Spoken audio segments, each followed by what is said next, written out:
qu'est-ce qui est mieux que des engrenages imprimés en 3D? Plus d'engrenages imprimés en 3D. Bienvenue dans une nouvelle édition de Filament en folie, le show YouTube, parce que je fais la revue d'un filament d'impression 3D à chaque semaine. Cette semaine, je fais la revue du Prusament gris. C'est un PLA qui coûte 80$ le rouleau, donc mes attentes sont dans le tapis. Pour commencer, on avait une super belle boîte avec un beau design. La bobine était vraiment très cool avec plusieurs emplacements où ranger le filament. Par contre, c'est une bobine en plastique. Vous savez, moi, je suis un fan des bobines en carton compostable, donc c'est sûr que le filament il va perdre des points juste à cause de ça. Par contre, on avait un diamètre assez constant, puis la couleur du filament était absolument incroyable. J'ai commencé comme toujours avec une tour de température. C'est une échelle qu'à chaque échelon, la température change de 5 degrés. On imprime ça pour trouver la température idéale de notre filament. Donc, ce petit tour de température-là, elle a super bien imprimé, sauf qu'on a quand même un petit peu de stringing à chacune des échelons. Ça nous indique que nos paramètres de rétraction n'étaient pas ajustés parfaitement. Quand que tous les étages sont belles, la meilleure façon pour trouver notre température, c'est de venir pincer les étages.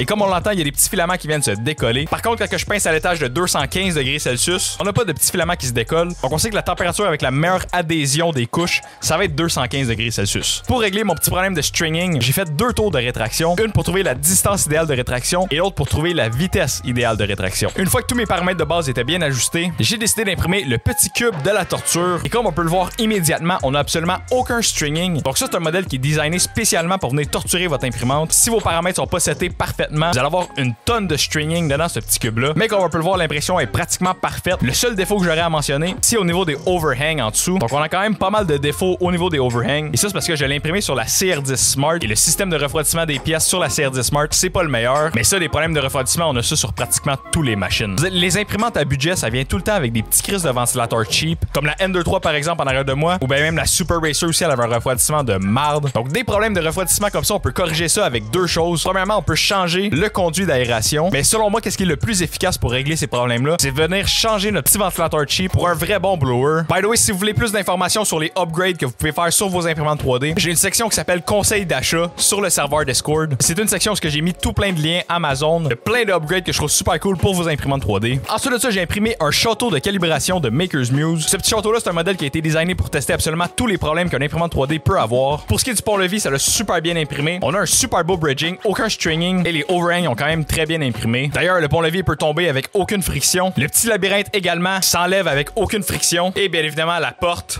elle glisse comme un charme. Le château de calibration de Maker's Muse, c'est un modèle qui est super utile. Il coûte à peu près 3$, mais c'est tellement utile. Donc si vous voulez imprimer ce modèle-là, le lien est dans la description, comme tous les modèles que je vais présenter aujourd'hui. Ensuite de ça, on a nos premiers engrenages de la semaine. C'est un magnifique modèle de différentiel. Un petit différentiel imprimé en 3D. Tellement cool. Par contre, je trouve que le design est un petit peu mal fait. Les engrenages sont assez lousses. Comme on peut voir, je venais de jouer avec, puis on a un engrenage qui est tombé tellement que c'est lousse. Mais par exemple, c'est un petit modèle qui est très cool pour expliquer le fonctionnement d'un différentiel. Je vois très bien comment ça pourrait être utile dans un contexte éducatif. Donc si vous êtes un professeur de mécanique ou même un professeur de sciences techno au secondaire, je pense que c'est un modèle qui pourrait être extrêmement utile. Par contre, ce modèle-là, il n'a pas été aussi facile que ça à imprimer. Donc ce modèle-là, au début, j'ai essayé de l'imprimer sur la N23V2. Par contre, j'ai eu des petites complications sur la N2. J'ai eu un blocage de la tête d'impression. Je pense que ça avait rapport avec ma distance de rétraction qui était trop élevée. Mais j'ai pas pris de chance puis je l'ai réimprimé sur une de mes Prusa et ça l'a super bien imprimé. Mais le modèle du différentiel, il est quand même très cool. Il est relativement bien imprimé. Donc, je pense que ça serait super utile pour un professeur. Le prochain modèle, c'est un modèle qui est super utile pour moi. C'est le case à écouteurs. Donc là, vous allez me dire, Vince, on est en 2022. Il n'y a plus personne qui a des écouteurs avec des fils. Dans le fond, ça, c'est une paire d'écouteurs que je garde en tout temps dans mon sac à dos. Parce que des fois, ça arrive que j'oublie mes bons écouteurs. Puis là, je me trouve à faire du montage avec les speakers de mon ordi. Donc, d'avoir une petite paire d'écouteurs cheap du Dollarama, c'est toujours extrêmement pratique pour moi. Par contre, ces écouteurs-là, ils finissaient tout le temps par s'emmêler dans mon sac. Donc, quand j'ai vu ce petit modèle-là, j'ai pas pu m'empêcher de l'imprimer. C'est un modèle qui s'imprime en 3 parties. Ça s'imprime quand même super rapidement. L'assemblage est tellement facile. On a juste besoin de venir popper les petits bras en place. Par contre, je pense que ça serait cool une version print in place de ça. Donc, une version qui pourrait s'imprimer seulement à une pièce. Mais sinon, au niveau de la qualité d'impression, ça l'a super bien imprimé. Donc, comment ça fonctionne, c'est qu'on vient mettre notre petite prise jack dans la fente. Ensuite de ça, on peut venir insérer nos écouteurs dans le petit cup. Une fois que tout ça c'est fait, on a juste besoin de venir rouler nos fils juste comme ça. On vient fermer la boîte et voilà, on peut juste pitcher ça dans le fond de notre sac à dos puis on n'a pas peur que ça s'en mêle. Parlant des modèles qui s'impriment en une pièce, le prochain modèle, c'est le modèle qui s'imprime en une pièce le plus impressionnant que j'ai jamais vu. C'est un cube Rubik qui s'imprime en une seule pièce. C'est complètement débile. Quand j'ai vu ça sur Thingiverse, j'étais sûr et certain que ça allait pas fonctionner. Donc encore une fois, je l'ai imprimé sur la CR10 Smart et à ma grande surprise, le modèle est fonctionnel. Bon là, faut définir fonctionnel. C'est sûr que c'est pas le mécanisme le plus smooth qui existe. Y a pas personne qui va battre des records de temps avec ce cube Rubik là. Ça m'a pris quand même un bon moment à venir tout décoller les petits cubes avec ma spatule, mais ça en valait la peine parce que sincèrement ça marche à merveille. Donc ce que j'ai fait, c'est que j'ai tout mêlé le cube bien comme faut, puis je me suis donné comme défi de le résoudre. Le problème avec ça, c'est que les mouvements sont vraiment mais vraiment pas fluides. Bien souvent ça reste reste pogné. Donc de résoudre ce cube Rubik là, ça prend énormément de patience. Je pense que je l'ai essayé pendant un bon 20-30 minutes. Puis là, je me suis mis à me décourager. Je me suis dit, au pire, c'est pas si grave que ça. J'ai démontré que le cube Rubik fonctionnait. Mais là, un peu plus tard dans la soirée, je me suis dit, fuck off, je peux pas laisser ça comme ça. Donc ce que j'ai fait, c'est que j'ai pris mon vrai cube Rubik et je l'ai résolu pour me donner la motivation de venir finir celui-là. Sincèrement, c'est un truc qui a vraiment très bien marché parce qu'une fois que j'ai résolu mon cube Rubik, je me suis dit qu'il y avait aucune chance que j'allais laisser ce cube-là non résolu. Donc j'ai gossé pendant un crise de bout, mais j'ai fini par résoudre ce cube Rubik-là. Puis sincèrement, le sentiment d'accomplissement de non seulement réussir à imprimer un cube Rubik, mais ensuite de ça, de résoudre le cube Rubik que j'ai imprimé, c'était incomparable. Mais par exemple, je pense que c'est un modèle qui démontre vraiment le monde infini de choses qu'on peut faire avec une imprimante 3D. Avant d'aller dans les prochains modèles que j'ai derrière moi, je veux vous annoncer que je viens de créer un nouveau fichier STL sur mon site web. Donc c'est le fichier pour le speaker Bluetooth en forme de papier de toilette. Donc je sais pas si vous connaissez les petits speakers Bluetooth à 4$ du Dollarama. C'est un speaker qui est quand même assez populaire. Quand j'ai vu ça au Dollarama, je me suis dit, il faut que je fasse quelque chose avec ça. Et je vous avais demandé dans une story TikTok, c'est quoi que je devrais faire avec ce speaker Bluetooth là. Puis vous m'avez dit de faire un speaker en forme de papier de toilette. Et c'est ce que j'ai fait. Sincèrement, le fini est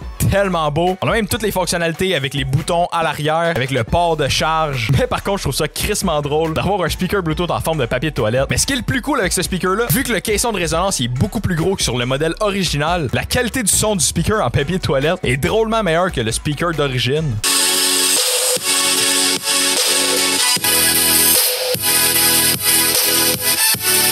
On entend très clairement que le speaker en papier de toilette, il y a vraiment beaucoup plus de base. Si vous avez un petit speaker du Dollarama, je vous conseille fortement d'imprimer ça, c'est crissement plus drôle, puis ça sonne meilleur. Bon, ok, j'ai fini avec ma pub. On va retourner au modèle qu'il y a derrière moi. Le prochain modèle, c'est un modèle que je pensais pas imprimer, mais quand j'ai vu la qualité du modèle, pour de vrai, j'ai pas pu m'empêcher. C'est le modèle de la Mona Lisa en 3D. On est habitué de la voir sur un tableau, mais on n'est pas habitué de la voir en 3D. Sérieusement, ce modèle-là, il est insane. Pour de vrai, l'artiste qui a fait ce modèle-là a vraiment réussi les plis dans le linge, les détails au niveau de son visage, puis les cheveux tabarnak. Checkez-y les cheveux, non mais c'est insane. On dirait vraiment qu'il est retourné dans le temps puis qu'il a scanné la vraie Mona Lisa. Seul petit problème, c'est au niveau de l'impression, au niveau de la petite rampe ici. On a des overhangs qui ont mal imprimé. Par contre, c'est pas des overhangs qui sont très faciles à imprimer. Ça n'a pas vraiment été designé pour imprimer sans support. J'aurais probablement dû mettre du support juste ici. Mais les textures, la qualité du modèle, les détails, pour de vrai, c'est juste complètement incroyable. Avec la couleur du filament, pour de vrai, les réflexions sont juste absolument parfaites. Très beau modèle, par contre, ça prend énormément de filament. Je pense que ça a pris comme 250-300 grammes de filament. Donc, si on met ça à 80$ le kilo, ça nous fait un modèle qui nous coûte une vingtaine de piastres. Faut vouloir. Donc ensuite de ça, vous pensez que c'est le modèle des engrenages, hein? Non,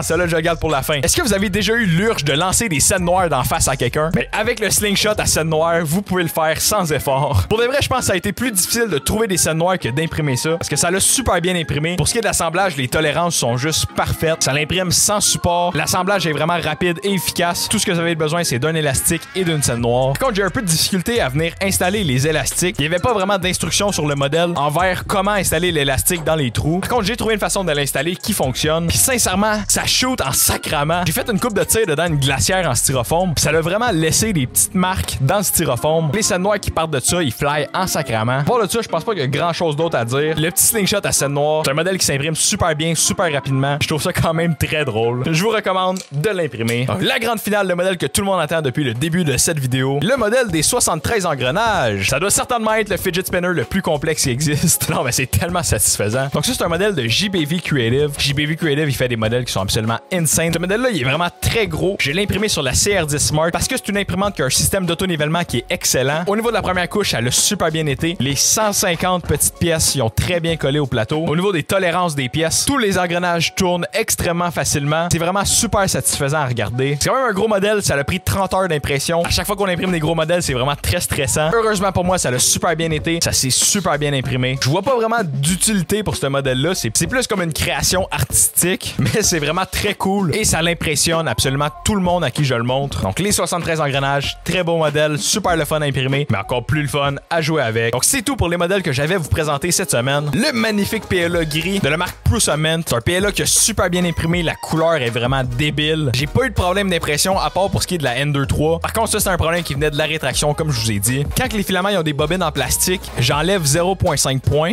Honnêtement, ce filament-là, il est juste complètement débile. Donc, je vais lui donner la note de 9.45, ce qui est la meilleure note que j'ai jamais donnée sur ce show. C'est vraiment un filament qui m'a grandement impressionné. Mais en même temps, on va se le dire, pour 80 pièces, ouais, j'avoue 80 pièces le kilo. Et si on passe pas au prix, je donne la note de 9.45. Mais si on pense que pour le prix d'un spool, on pourrait en acheter 3 autres d'une autre marque, je vais lui donner la note de 8.5. 8.5 si on prend en compte que le filament il coûte 3 fois plus cher. Donc sur ce, merci beaucoup d'avoir écouté la vidéo. Si vous voulez courir la chance de gagner une CR10 Smart, le 19 février, je vais faire tirer ma CR10 Smart parmi un des membres de mon serveur Discord. Donc si vous n'êtes pas déjà un membre de mon serveur, le lien est dans la description de cette vidéo. Je vous recommande fortement de venir rejoindre la famille. On est là à chaque jour, on s'aide avec nos problèmes d'impression 3D. On se donne des fichiers STL à imprimer, on monte nos prints, on monte nos imprimantes. Il y a une section avec des liens Amazon où ce que je vous conseille des upgrades pour vos imprimantes. Il y a aussi une section avec des liens Amazon où ce que je vous conseille mes filaments préférés. Pour le vrai, ce serveur Discord là, c'est une mine d'or pour n'importe qui a une imprimante 3D. Donc sur ce, merci beaucoup d'avoir écouté la vidéo. Abonnez-vous si c'est pas déjà fait, laissez un like et bon matin, bonne soirée, bon après-midi dans l'autre que vous voulez, Magané Tarlos. Ciao!